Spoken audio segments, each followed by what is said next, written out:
Hello, this is Ilhan Tanir, Ahval's editor. Today we are going to talk about July 15 coup attempt of 2016. I am joined by two Turkey experts. One is Ryan Gingeras, who is a professor at the Department of National Security Affairs at the Naval Postgraduate School and is an expert on Turkish and Balkan and Middle East history. He is the author of four books, including the most recently, Eternal Dawn, Turkey in the Age of Atatürk. Welcome to the program, Ryan. Thank you very much for having me. Always nice to talk to you. And the second guest is Editor-in-Chief, Yavuz Baydar. Welcome to the program. Good to be with you, Ilhan. Hello, Ryan. Good to see you. So I'd like to start with Ryan on this, and it's about July 15, 2016.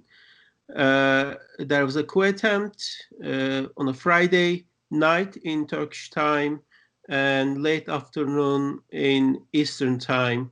It feels like Turkey's September 11 in a way that everybody whoever is involved with Turkey remembers that day and that night and how the situation revealed that night. I'd like to start from that night, whether you were, how did you follow the coup attempt and what did you think of it? And it's a very wide and very complicated question, I know. And if you can summarize the Turkey since then, how it changed Turkey, how much it changed Turkey. Well, it actually took place sort of in the late morning in California time. And I can't forget it, probably just like anybody else, because it was such a profound event. I was actually on vacation with my family in San Diego, California, and I followed it via Twitter, I think sort of like lots of people around the world, and was sort of glued to it over the coming hours. Unfortunately, at the expense of my family, who were hoping to sort of enjoy the vacation with me. What did I think of it at the time? I mean, I was sort of stunned by it, mostly for the fact that I think, like the vast majority of people, it came so unexpectedly. It really defied a lot of the ways in which I had come to think about Turkey by that time, specifically kind of the relationship between the military and the government, and was also really bewildered, I think, also, but like many people, by the way it unfolded. The taking of the bridges, the ways in which these aircraft were used to ostensibly terrorize people, not simply try to cow civilian authorities into ceding control, but really terrorize large numbers of people. And I have to say, over the days and weeks that followed, and I could probably say that even now, it's still a really bewildering event, and trying to make sense of it is still really difficult. I think in now 4 years on, I tend to think of it as a moment that amplified elements of the country's political culture and social culture in really extreme ways. And I think it's the most appropriate way to think about it. I mean, I think that while there's still so much controversy and lack of clarity regarding the basic elements of July 15th, I think it's very clear that there's a great deal of continuity regarding events before and events after. Mm-hmm. And I think that element of continuity is mostly defined by an upward trajectory, by an intensification of different trends. and I think that's the best way to think about it at this point. It would be fair to say that we don't know much more than what we used to know before. I think at this juncture, at the 4th anniversary, it is still, as Ryan says, a bewildering, baffling event with a lot of murky corners, dark corners, with lots of question marks hanging above it. I mean, just one point is the dissent or disagreement with which the so-called, coup research commission in Turkish parliament ended. It ended abruptly after the intervention of the then President Erdogan, saying it's over. They don't have to continue anymore, and all three parties in the opposition segment basically offering quite dense series of dissents. This is just one example of how baffling it is still, and I think the background is, again, to concur with what Ryan says, is sort of a threshold in a series of thresholds that really defined the roller coaster ride the AKP rule is actually still is from 2002 on. And I think one threshold was very critical one. I think this was the one to a great deal triggered 15th July, which is the elections in June 7 in 2015, which sort of challenged Erdogan by way of 80 deputies of the Kurdish HDP party entering into parliament. And at that point, I think Erdogan realized that he's on his way to lose his power if it goes on, if the peace process went on, etc. And there was also quite a discontent amongst the generals in the aftermath of that election. We know that from various analysis and reports. And also the 1st of November elections, which was sort of a culmination of a wave of violence, which led to, which frightened really the world of the voters. And then we had this escalation and then ousting of Prime Minister Davutoglu in May, the ending of course, peace process with a very, very murky murder of 2 policemen, which main opposition party leader Kemal Kılıçdaroğlu told us in a closed event with the press. He didn't mention off the record, so we discussed it among ourselves, saying that this murder of 2 policemen was not the PKK's work. So all these series of events that led to what we now talking about, and I think to give another point to end there, all these elements brought together give me a picture of an attempted coup, which was a product of spontaneity and engineering from both sides. I think it would be fair to say that this was known beforehand in Ankara, in Erdogan circles. We have some columns confirming that there were preparations, at least there was knowledge about some sort of coup plotting in the early months of 2016. And then, of course, this coup plotting to a great deal was spontaneous. So both sides, I think, chose this date or were sort of calculating that there would be a confrontation. Maybe it's a fair picture. I don't know. I'm not sure. But this is what I see at the moment. Ryan, I'd like to continue this same subject with you after 4 years.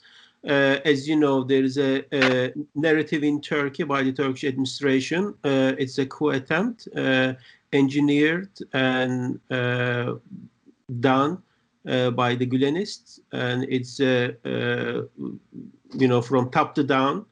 Do you subscribe to this theory? And on the other hand, main opposition party leader also talk about this controlled coup attempt, which the saying that this was coming. Administration knew that, the president knew that, or the top officials knew that, and it was kind of a wait and see. And when that happens, we'll go after them. So it was all in a way that revealed the way that the administration wanted.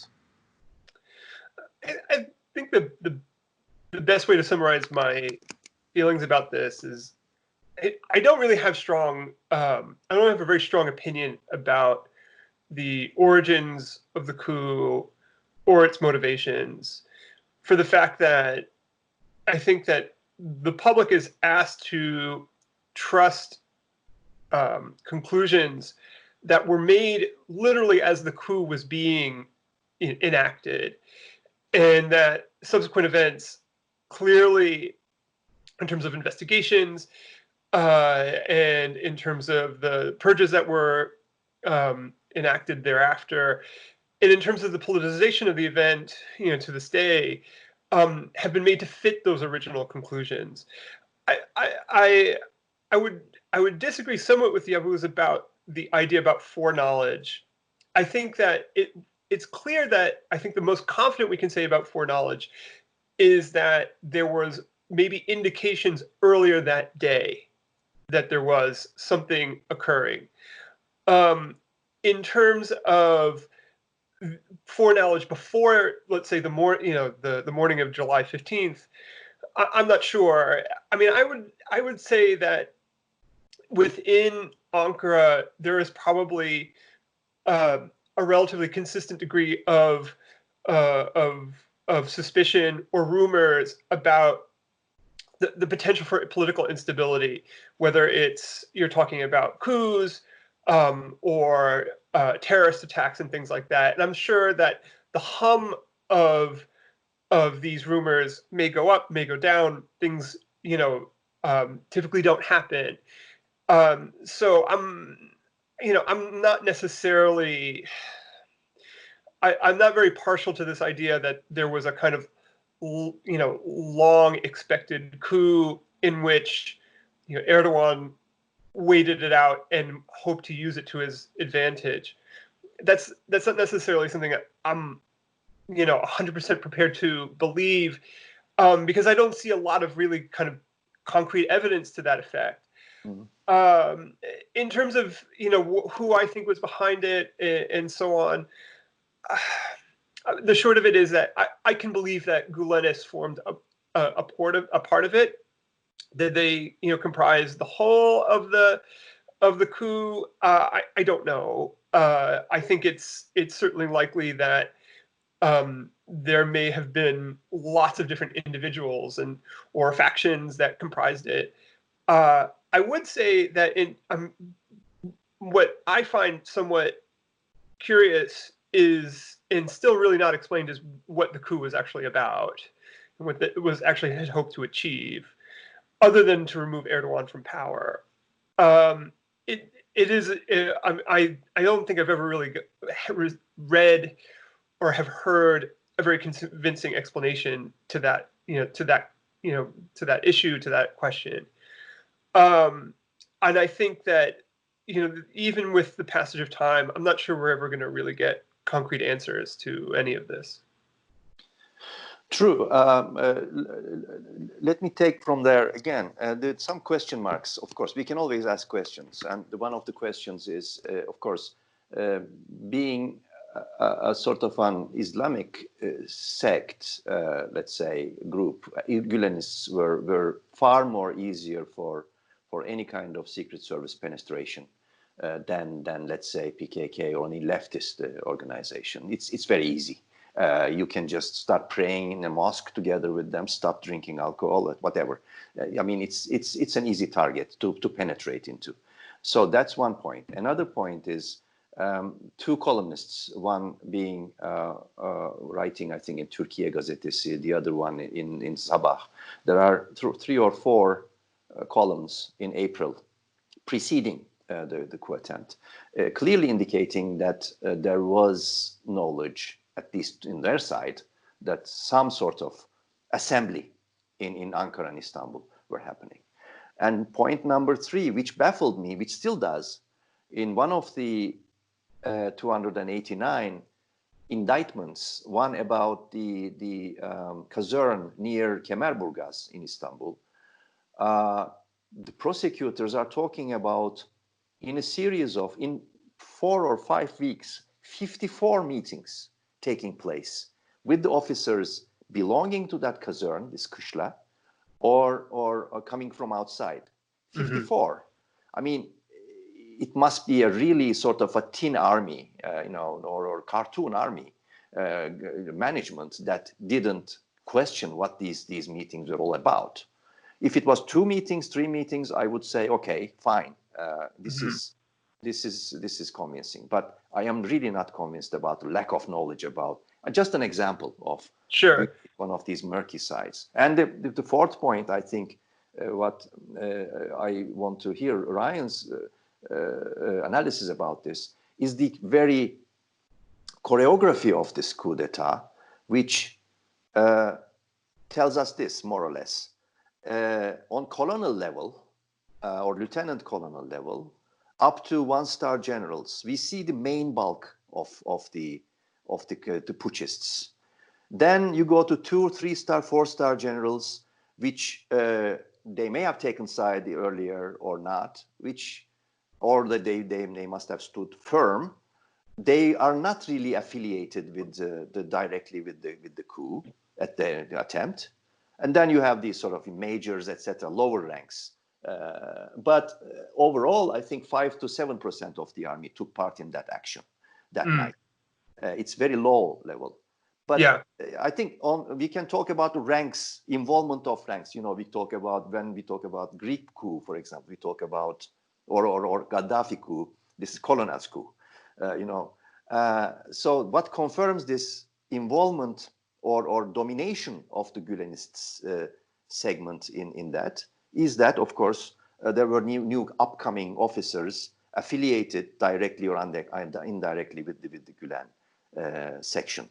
But then there are others as well, who had nothing to do with the Gülen movement at all. But overall, the result is the immediate purge of almost 47% of the general segment, generals 1 to 4 stars. So it's baffling in many ways. The cause and effect side, if you put them together, many things are baffling. Just to follow up, sure. I mean, I think, I don't disagree that, there were signs. There is this famous piece that Michael Rubin wrote in advance, which a lot of people, point to as being evidence of foreknowledge, evidence of some sort of American complicity in it. Just to interrupt you, there was a piece by Gönül Tol in. Was it Foreign Affairs, Ilhan? Yes, Foreign Affairs. I think it was 2 months ago. A month ago. Yeah, it was clearly speaking about some sort of, anti-Erdogan military mobilization from within the army. So not only Rubin, many others. Right. So what I struggle with, and it's the same thing with the example you brought up with respect to the meeting, that you cite, is context. Is I don't know how often such rumors occur. I can't place a meeting, meetings within the Turkish officer corps within context of sort of their usual behavior. I don't know.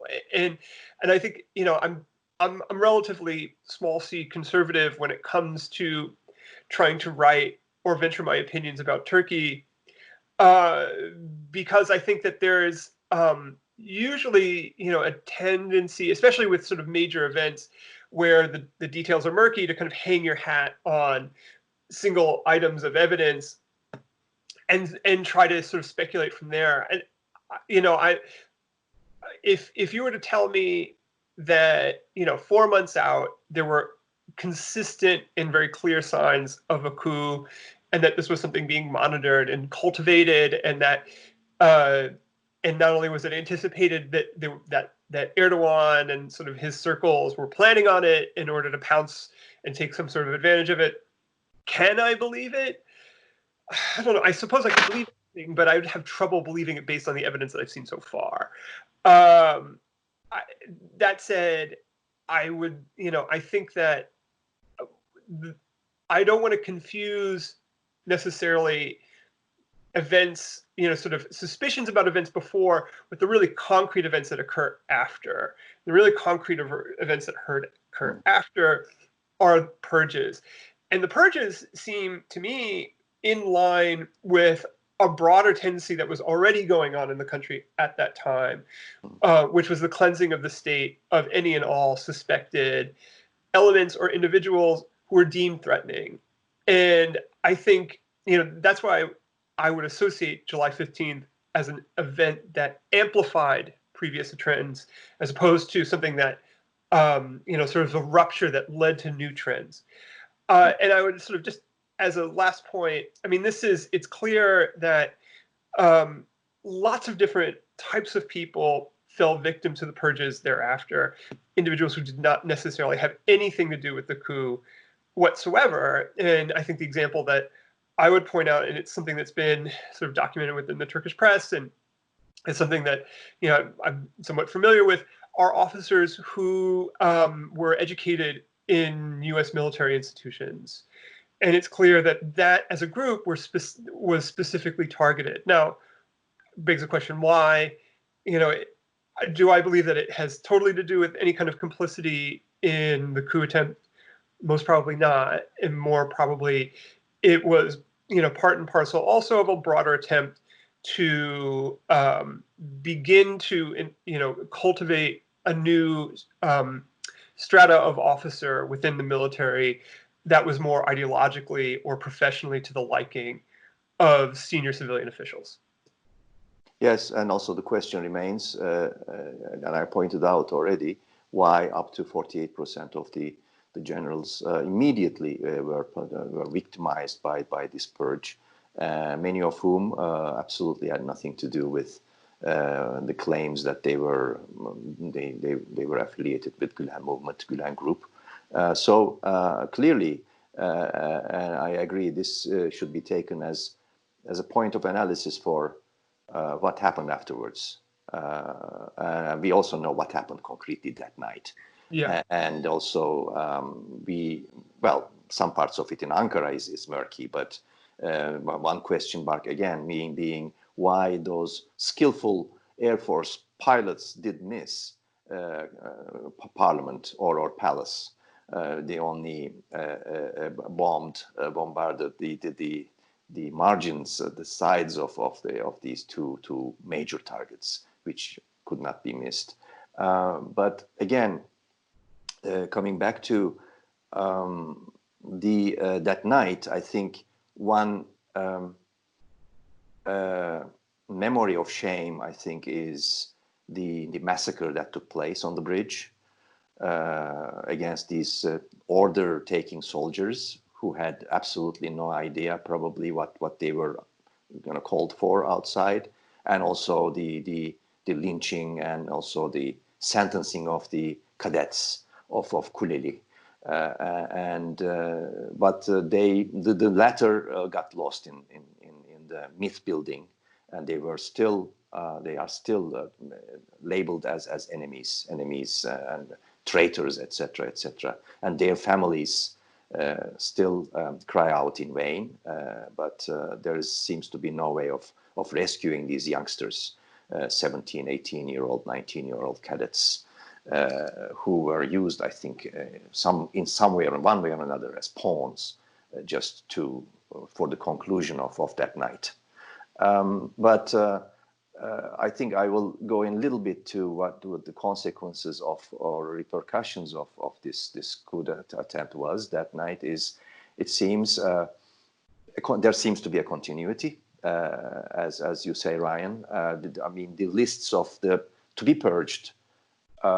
Judicial, the judges and prosecutors, it was already read out loudly that night in television. It seemed to confirm that there was premeditation one way or another. And those were also victimized. And I think the management in the post-coup attempt situation, management by Erdogan was extremely skillful.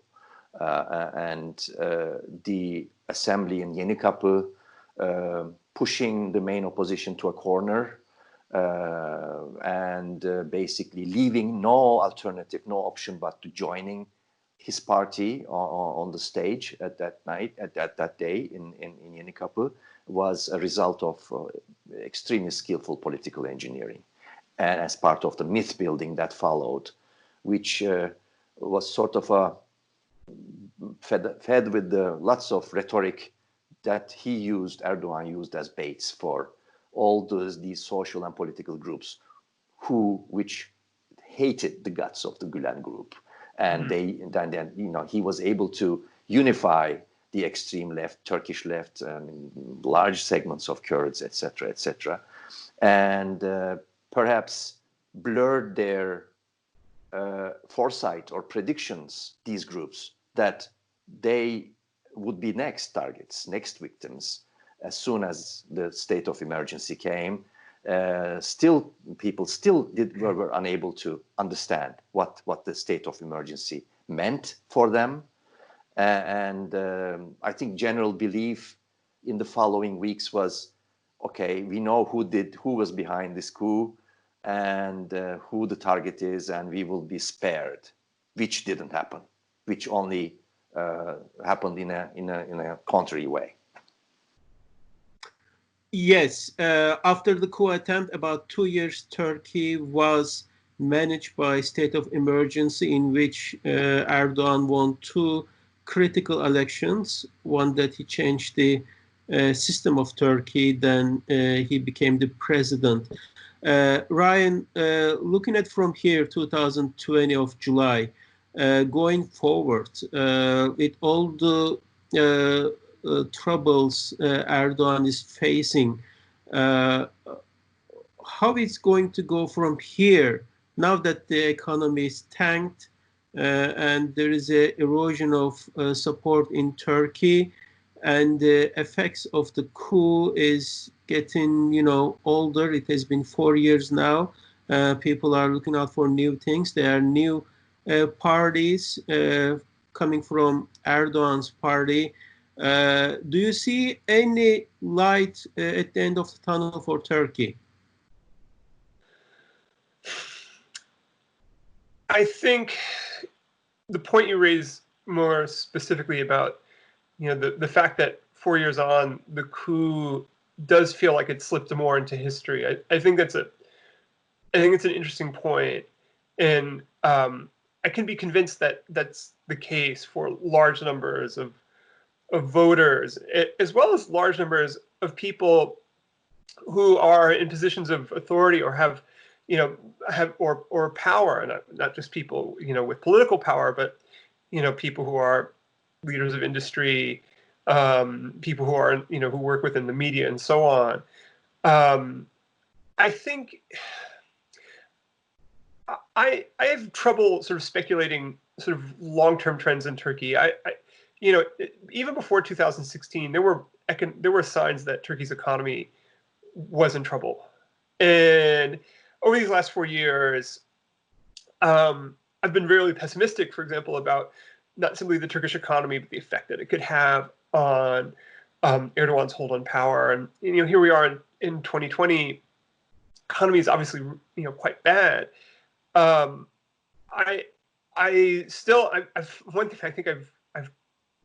of the lessons I think I've learned over the last 4 years is not to be too confident about the political relationship between economy and Erdogan. As if economy goes down, Erdogan will weaken and be made vulnerable to attack. My sense, just in general, is that the administration in Ankara goes from week to week. I mean, I don't know if there's necessarily a kind of long-term strategy about how Erdogan intends to get out of the economic crisis, how he anticipates running for president necessarily down the line. I think, in a lot of ways, Ankar's behavior is still very reactive. That said, if you're asking me, can I offer some sort of positive, note on this occasion? I take some solace in the ways in which I think a lot of young people have reacted over the last 4 to 5 years. Erdogan has staked obviously so much on using national education system, using religious institutions to try to mold and shape the opinions of young people. And young people have proven really stubbornly resistant, it seems, to this trend. And this, in fact, in light of the fact that large numbers of people, young people, experienced the events of July 15th firsthand. And so the fact that I think we've seen some degree of exhaustion or disillusionment with young people in Turkey, I think is among the more positive signs, something that I think perhaps would bode well for the future. I mean, beyond that, I don't know. I wouldn't take a gamble to try to speculate, what else to expect. Ryan, I'm interested in hearing what one point which sort of puzzles me in certain ways. I think one thing is clear also in post-attempted coup period, be that within state of emergency or be that afterwards, we see clearly immense changes in power structures of Turkey in terms of consolidation of, again, the old gray wolf segment pillar, and also Eurasianists, as they are called, unifying with Islamists. This in some ways, this reminds me of early 1990s in Turkey. But also, another part of it is that, the story of Erdogan's AKP rule in Turkey up until the attempted coup was a tug of war with the army. With the army top management, and the July 15 attempted coup was a very sharp turn with the purge and everything. Do you think Erdogan, in a way, managed to pass some sort of major threshold in order to make these changes in this Turkey once very powerful sort of tutelary army management to irreversibly to his favor? And also in terms of, this is one, and second one is, are these power structure changes in a way permanent or very, very long term? Because we can, if we will, see these changes as part of the culmination towards the centennial of Turkish Republic. Because Sure. Erdogan has his ideas about it, very clear. Bahçeli does. And some of the ex-generals, ex-officers have seem to agree. So how do you see these 2 points? It's a really great. I mean, these are really great points, and they're great. They're great questions. I think that there were signs before 2016 that the MHP right was at the very least, elements of its program are being appropriated by Erdogan and the AKP in general. I mean, we see it in rhetorical signs, and it's certainly, I think there was a clear indication before 2016 that the Kurdish opening was a gambit that was not paying off for AK. And so I think the consolidation of AKP alongside MHP is both, I think, an expression of the ways in which the two have become ideologically much more conjoined, but obviously too, the two are hostage to one another in electoral terms. So now, I don't know. I'm not necessarily very confident to give an answer of what came first. Was it ideology or was it simply, a question of, of an alliance of convenience that helped create this kind of merger between the two parties?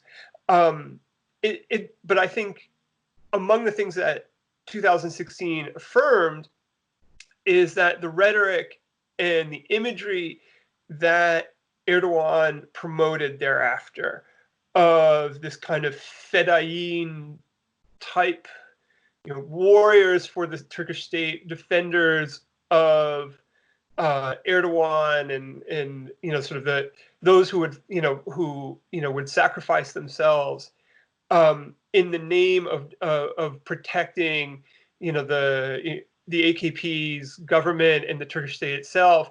I think that image blurs very nicely between the MHP right and the AKP. I think it's something that is not just sort of effective, but I think both find very gratifying. With respect to the military, I'm really hesitant to sort of, give kind of offer strong opinions about the way the military has changed since 2016. And I think one thing that really obscures it is the role of Hulusi Akar. Hulusi Akar, I think we can say, confidently has now rebuilt the military in a way that suits him personally. Suits him personally in terms of placing in roles of authority people that he prefers, not simply because they necessarily are qualified, but people who are perhaps more dependent upon him, more pliable, more politically acceptable, what have you. I think beyond that, I find the reconsolidation of the military continuing to be somewhat of a puzzle, and a part of it is this question of to what degree is the military being altered in ideological terms? I mean, you referenced, for example, the prevalence perhaps of Eurasianists within the ranks of not simply the rank and file of the military, but among senior leadership. I think this is one of the things that the demotion and resignation of Cihat Yayaci makes really somewhat difficult to evaluate. Is it is his resignation a sign that as a political group they were strong and now they're getting weaker, or they're being sidelined? Or are we perhaps maybe overvaluing ideology as much as perhaps this is a question of personality, and that this was somebody who had gathered a great deal of status within Ankara and within society at large, and that as an individual he was simply too influential to kind of keep within within the ranks, or at least sort of having continued to rise higher. So I think that what we'll eventually, I guess, we'll find out is once the AKP administration comes to an end, however it comes to an end, we'll find out how much of these changes were permanent, to what degree these the changes that were happening institutionally reflected ideological shifts, how and to what degree personalities played, let's say, an overemphasizing role within any kind of changes. Thank you. We cannot hear you, Ilhan. Yeah, you're on mute. You're on mute. Okay, I just want to make sure that there is no noise coming from here. Thanks so much for this very insightful and very interesting and thought-provoking insights from you on coup and how Turkey has been changing and how the purge mechanism has been engineered since then. And if you'd like to add anything on at this point, Yavuz Baydar, you can go ahead. Otherwise, no, I will end by saying that, as ever, this interesting story continues. And I think we will really have to look with great focus and interest on what will happen. Again, in post 4th anniversary, July 15, and the coming weeks and months, I think this is a continuing story until 2023. These actors are all very interesting. And unfortunately, the underdogs, the victims of this 4 years are there. You know, this KHK, these purged people, unfortunately transformed into what Goebbels used to call, you know, living, what is it, walking dead or living dead or civilian dead, and also those nearly 50,000 political prisoners, whose overwhelming majority have apparently no idea why they are in prison, and except for a few. So this story will continue again until the centennial, to say the least, and we will have again occasion or reason to come back to this subject, hopefully with Ryan again. And hopefully we'll know more about the coup, details of the coup night, because there are so many unknowns.